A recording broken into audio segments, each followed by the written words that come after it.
Hi, welcome to the Catholic Corner. I'm Monsignor Walter Nolan. My guest today is Father Peter Alindogan.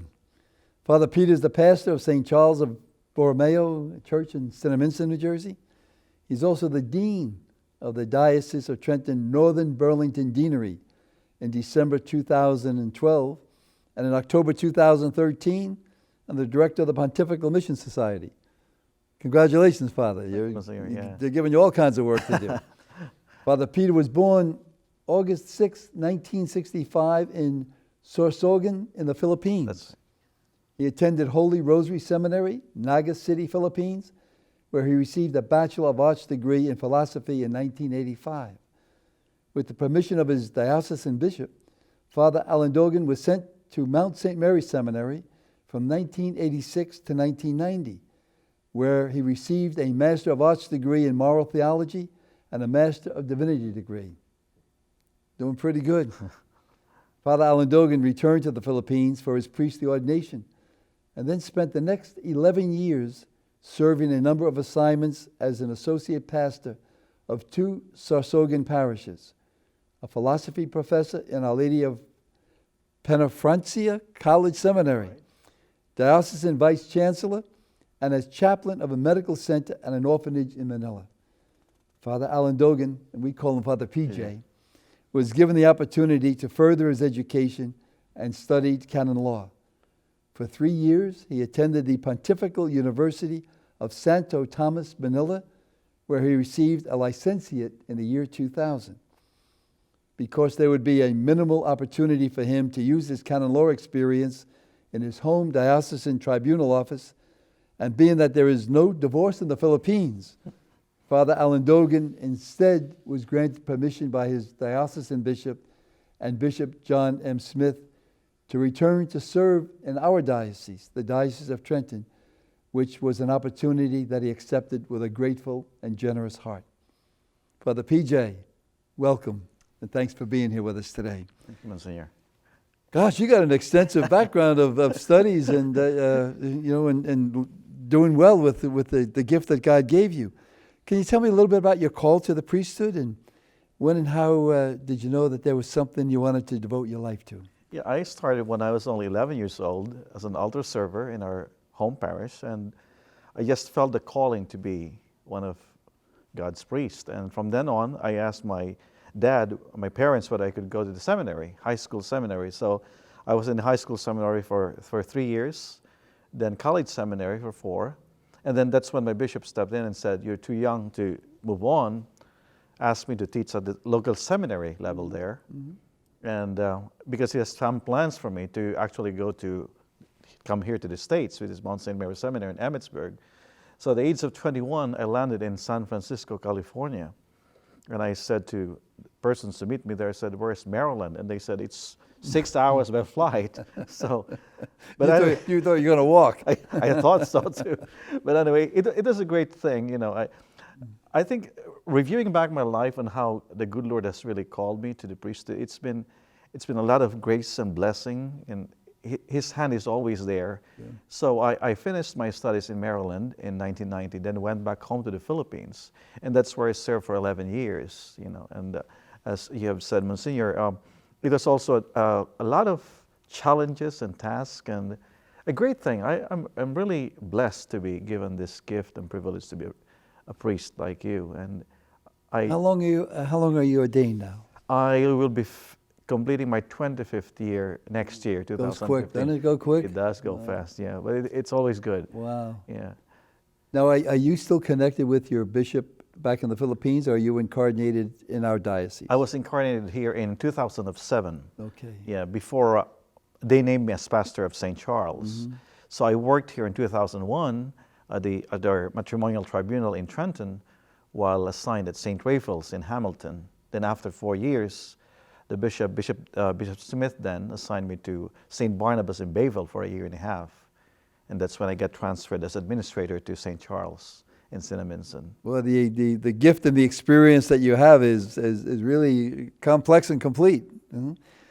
Was it difficult to leave your home in the Philippines? The Philippine people are just so beautiful. I got to compliment you and and all the Filipinos I know. I mean, there's some marvelous priests, Filipino priests that are just marvelous, young men, and also some families that I've gotten to know as a priest. Just their faith-filled is just unbelievable, and their love of God and their love of Mary is just extraordinary. So was it hard to leave the Philippines to come to the United States? Yeah, it was at first. Well, I was very young then, just to study here, but it was the focus was on the studies. Coming back here the second time was a little bit different, because here it's like abandoning my homeland to minister to another land, and yet on the other side of me is saying, you were trained for the United States, and that's what I was. For my heroes, priests, are all Americans, during the theology years, and until now they really are like my heroes to me, in the sense that they have guided me in formation and spirituality, and even in leadership. Now, do you get back home though, or is your family still in the Philippines? Only my mom. Because my 5 siblings are in Canada, and another brother is in New York, where the only 2 of us are here. So basically, it's my mom and my dad's remains, and of course my relatives there, my uncles and aunts, my immediate family. You got to go back and see moms often. From time often, I do, Monsignor. Yeah. How is life different here in the Philippines? I've always said to myself I wouldn't mind going there someday, but how is life here and different than the Philippines?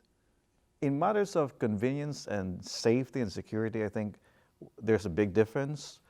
But in matters of faith, especially in a Catholic church, I think there's not much difference.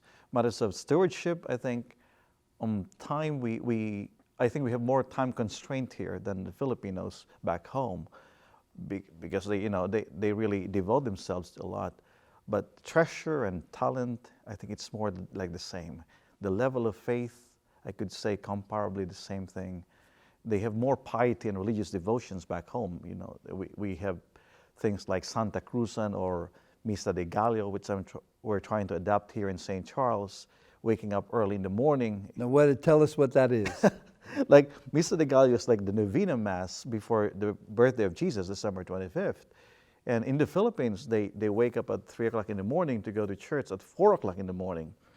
So, on Christmas Day? No, 9 days preceding Christmas. Okay. So it's 4 o'clock in the morning. That's when usually the Mass is being held as a Novena Mass. So that's more extensive for us priests, because you have to celebrate Masses in the morning, afternoon, and evening during those novena Masses. But here in St. Charles, we tried to adapt it a little bit.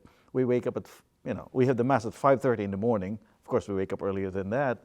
And somehow, the first year we have done that here at St. Charles, we have more, how should I say, whites or Caucasians attending than Filipinos. And it has grown into them. They like it more, having an earlier Mass. So those are some of the cultures, religious devotions that I have adapted to, and some of us have adapted to here in the diocese. Yeah. Years ago, a friend of mine was a year or so ahead of me in school, but he became studied to be a Jesuit priest, and he was in the Philippines.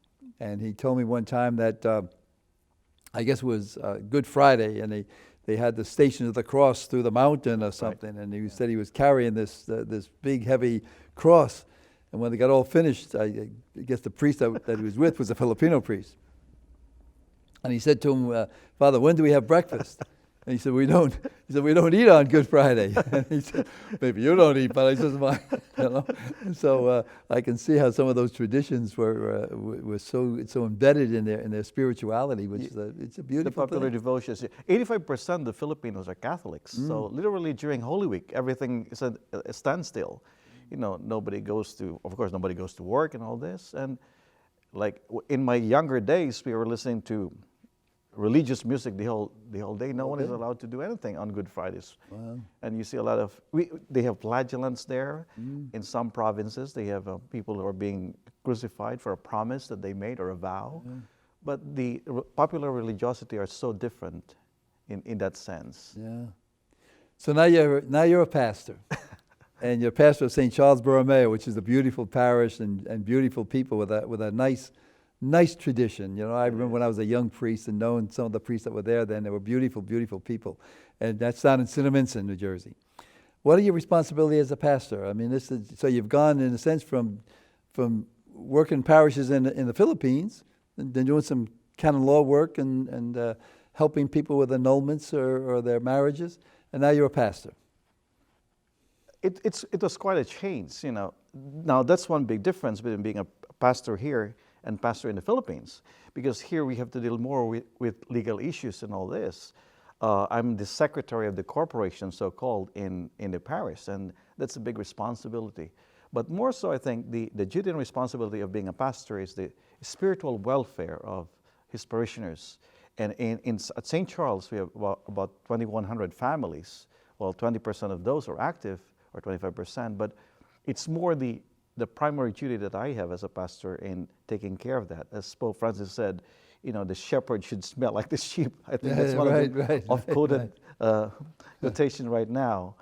So I think that's where it lies more, you know, the calling for me as a pastor. And of course, along with other things, we have a school that we have to run, and the school has been doing great in our deanery, in our county, and it's a great responsibility too.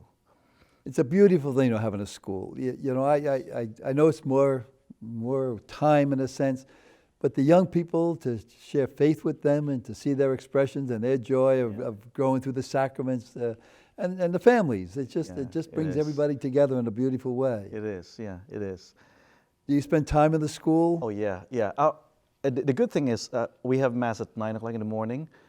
That's a regular Mass. And then after Mass, I usually visit every classroom in the school. Every classroom? Yeah, as much as I can, as much as my schedule allows. And it's always good to just poke around and say hi, just saying hello. And they're always there to greet you with their smile, and then how things are going. Sometimes counting the days till the end of the year. You know, as you said, it's so invigorating to have the energy of school children and know that the future of the church, the future of St. Charles, is in those classrooms. Really? You know? Our vocation too, probably. Yeah, that's you know? that's right. We're not gonna be around forever, are we? Huh? And you're also the dean of Northern Burlington. Yeah.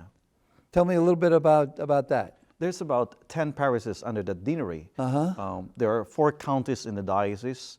We belong to Burlington County, one of the 4 counties.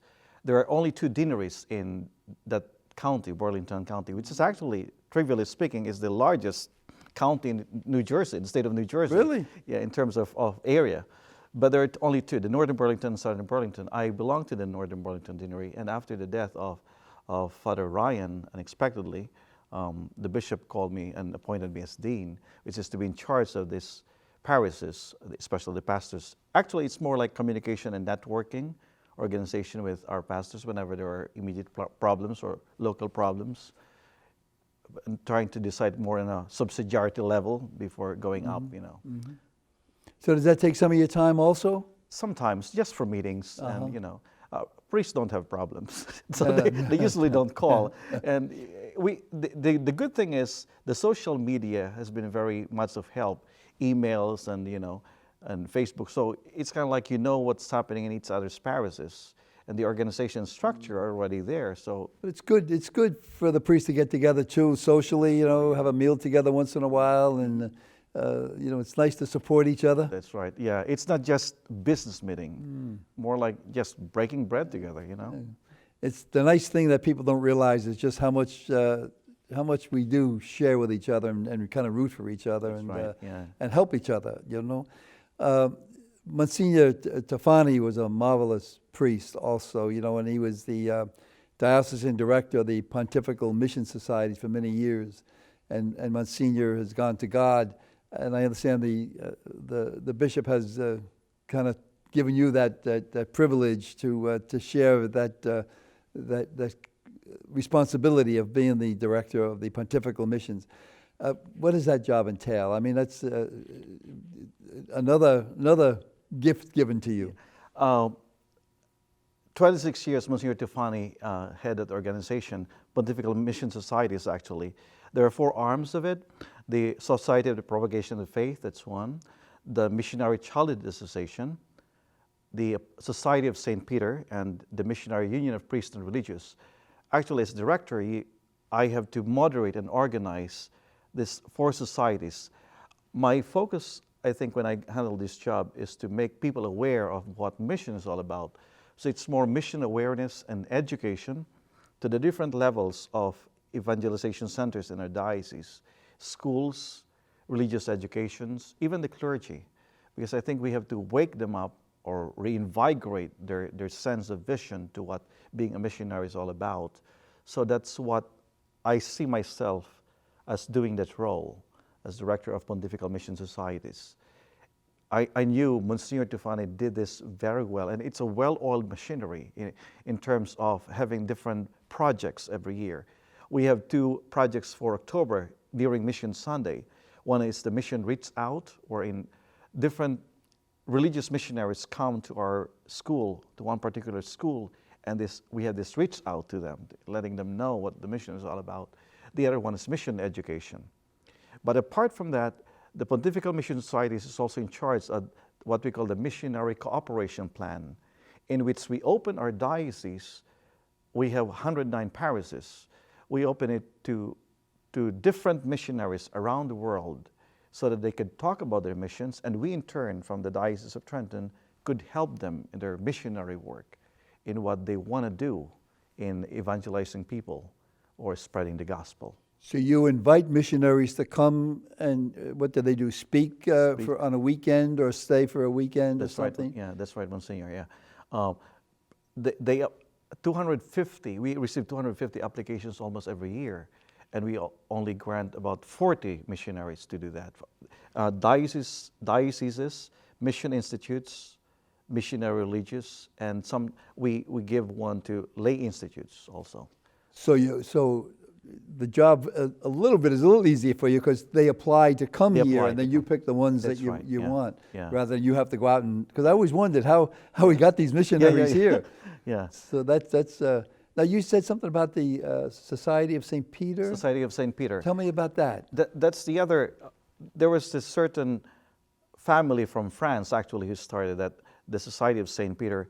The aim is to help the diocesan seminarians all over the world in their studies.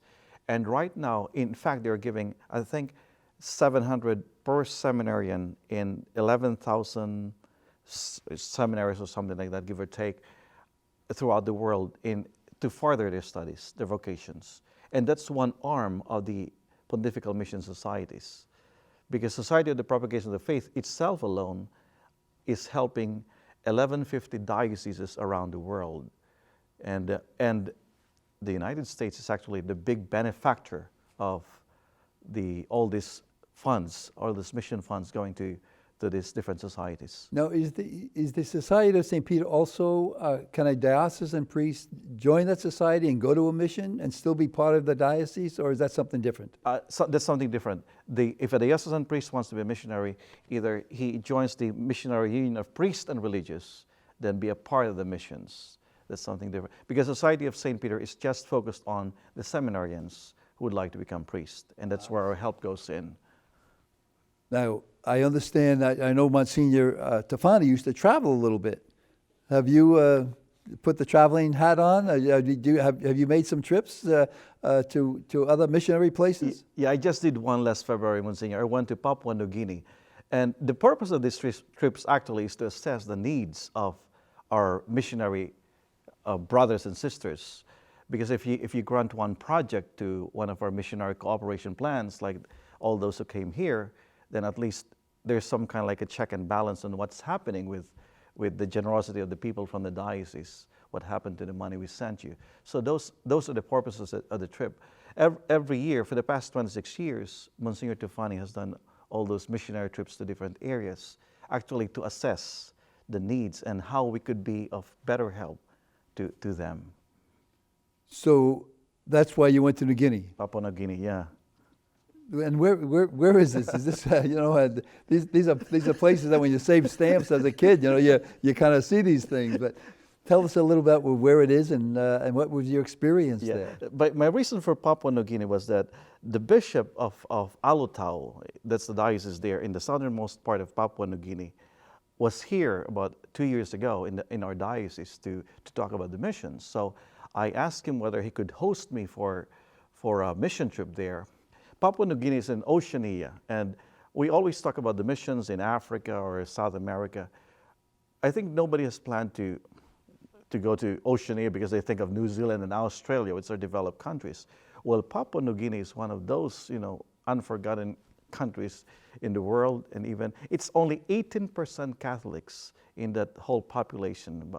So in the diocese I visited, which is in Diocese of Alotao, headed by Bishop Rolando Santos, he's also a Vincentian and a Filipino too. He only has 20 priests in 17 parishes, and most of these are islands. So I was able to visit some of the islands, but the nearest island, the nearest parish to the cathedral is about an hour by dinghy or that small boat, or 4 hours by boat. So it's kind of like difficult for him to really access the different evangelizing efforts of the church there. So that's one of the things that I did. He gave me 2 missionary trips while there in the diocese. The one was in the island of Sedea, which is the nearest island nearest the cathedral, and the one is Kiriwina Island. I had to take a plane for that. Going there was already a hurdle enough, considering that it took me 3 days. I left here February 1st. I arrived in Diocese of Alotao February 3rd or February 4th. So it was kind of like and that's when I really appreciated Monsignor Tufani. I said, he has spent all these years, doing all these mission trips, with regard to anything. I was taking malaria pills, and here I don't know what he had. I mean, probably he had injections, vaccinations, yellow fever, and all this. And I was just thinking how the missionaries all over the world are enduring all these things just to spread God's word, the good news. And what a great possibility for me to do that. What a great blessing. Now, did you get around some of those islands by boat yourself? By boat, yeah, by boat. One of them by plane, an hour by plane. Are they motorized boats? Is that how they... One of them was. Yeah. But the one basic insight I got from there was the patience of the people. Because they don't know when the next boat is coming. So what the government did is to build a transit home for the different islands. So whenever they go to the main island, which is in Alotao, that's where they wait for the boat. So they got notice about when the boat's coming. If the boat's not coming, that's where they stay in that transit home, without any regard to any accommodations whatsoever. They just sleep on the floor. The patience of the people and the simplicity too. Most of them walk barefoot, and most of them are just really dependent and reliant on whatever is served there. So would there be one priest pretty much to that whole to an island, or would a priest also have maybe a few islands that he? Yeah, to coordinate. Yeah, one of the things that I think one of the difficulties that they have is they have to go through the different islands, and gasoline is so expensive there, so they have to pay much for it. That's why the bishop there, who's also a Vincentian, was able to tap different religious congregations to serve there. Because if they have a local priest, they'll have difficulty getting the money needed for the parish funds. Because I felt bad for one of the parishes I visited. This is in Sidea. The collection was about only 2 kina, which is about $1. And you can't survive with $1 on a Sunday, how would they, that's the whole thing. Yeah, how would they do it? Yeah. Are the liturgies pretty much like ours, or are they live with music? Fascinating, yeah. Especially when I was there. 3 times I had that, because I was also with the bishop in a pastoral visitation in the parish. They always had those colorful costumes and drums, and it's beautiful the way they did it. And Interesting, yeah. So then I understand that you traveled from there to your homeland, the Philippines, and was there a typhoon or something that happened while you were there? Yeah, there was the reason I was there was the bishop also gave me the liaison for the Filipinos. So when Typhoon Haiyan hit one of the islands, or several of the islands in the Philippines, the bishop had a collection especially for that. Okay. So I was there again to assess 100 days after Typhoon Haiyan hit the island of Tacloban especially. So I was able to visit the house of the Archbishop of Palot there. His name is Archbishop John Du. He is living in a house with no roof, so they put tarpaulin, or just to give him some comfort there. At least there was electricity, there was power, unlike in Kiriwina or in Papua where there wasn't when I was there. So a little bit upgrade for the time I was there. So it was a pretty tough experience for yourself also. Yeah, because I knew what they felt, and they were like my compatriots, sure. My compadre, my paisanos, yeah. So it's difficult. But the good thing is, in both these countries I visited, there's a lot of hope and there's a lot of faith in what they believed in. So even with no roof in their own cathedrals in the Philippines, people are praying, are constantly praying. And the same thing in Papua New Guinea. So the love of God is inside of them, and yeah, they share that. Yeah. How were you able to help these people, PJ, Father PJ? What did you do? Well, not extensively at the time, but in the long run, it's going to be through the Pontifical Mission Societies, and especially to those, the victims of the typhoon. The Diocese of Trenton alone has given more than $250,000 to the Catholic Bishops' Conference in the Philippines as relief aid for the rehabilitation of it. And I'm just thankful to the faithful that we have here, rising up to the occasion and sharing their treasure towards. Was your family impacted by this typhoon? Not really, because my mom at the time was in Manila when it happened. And most of my siblings are here. And our province is located north of where the typhoon happened, or took place. But truly, the devastation was so bad. I was able to visit one of the parishes there, and the pastor was telling me about, there were 500 graveyards in his own rectory space.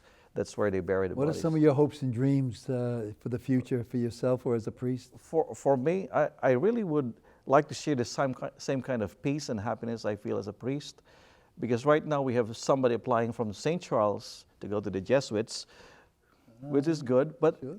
I was hoping for more vocations, and I'm hoping for more mission awareness and education for people, especially in the way we spread God's message. And as you and I can tell, priesthood is such a great experience. So we can all help each other and help God's kingdom throughout the world. That's right, yeah. God bless. Whether we do it with a few coins here or there, or our prayer, or our love for each other, let's build up God's love wherever we are and however we can do it. And if those are out there that would like to join us in our priesthood, please feel free. God bless. Be with us in prayer. Brother PJ, thank you very much. Thank you, Monsignor. Really, really a pleasure, brother. Thank you. God really bless. A pleasure. Yeah, thank you. Thank you.